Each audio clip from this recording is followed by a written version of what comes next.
মধ্যে 3 রকমের ধর্মের লোক বেশি আছে, খ্রিস্টান, ইসলাম আর হিন্দু।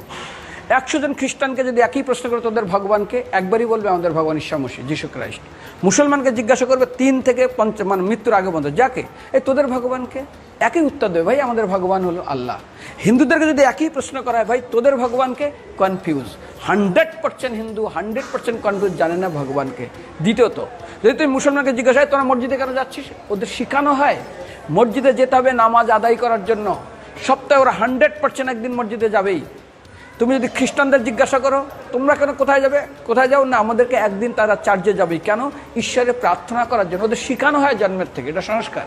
আর হিন্দুদের যদি জিজ্ঞাসা করে তোমরা মন্দিরে কেন যাচ্ছ, হ্যাঁ আমার ছেলের বিয়ে হচ্ছে না, আমার মেয়ের বাচ্চা হচ্ছে না, আমার বাবা হসপিটালে আছে, কালকের আমার মামলার ডেট আছে, আমার ব্যবসা খুব খারাপ, আমার শরীর খুব খারাপ।